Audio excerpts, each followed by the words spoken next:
Hey everyone, Mark Russo here, Mark Russo Golf Instruction in Maryland, and a case of a high school golfer I teach who was struggling with thin shots, some shots on the toe as well. A lot of our golfers know they have to get their pressure into their lead side.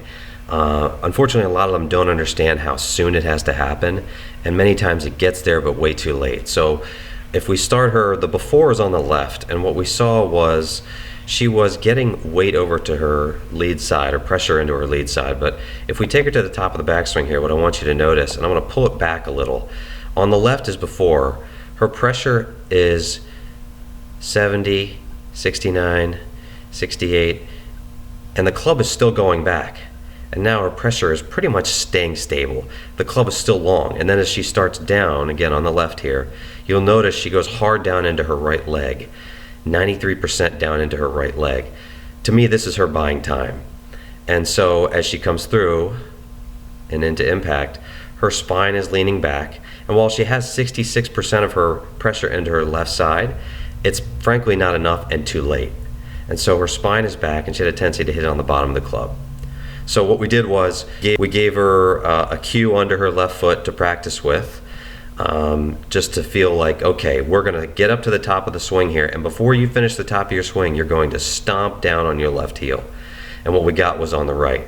Now we get her to the top here, and you can see that as she hits the top of the swing here, the swing gets a little shorter, and happens, and now as she starts down, we get to roughly left arm parallel. She's 50-50, where on the right, she's 77% in her right side.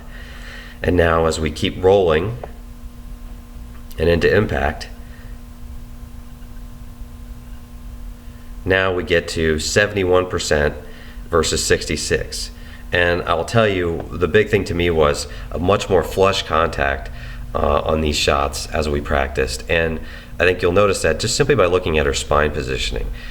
Being able to change direction allowed her to get her torso on top of her lower half and compress the ball a little bit better. So the timing of it was super important for her to feel like she was sort of squashing something under her left foot. I used the yellow foot pedal with her. I call it the lemon, and told her, hey, I want you to squeeze the lemon under your left heel much sooner than you think you should, and the result was what we got on the right. So oftentimes it's not just about letting the student know that, hey, you've got to get over to your lead side, but it's also just about letting them, or teaching them, advising them, coaching them when to do it, and we get a much better result. Hope that helps.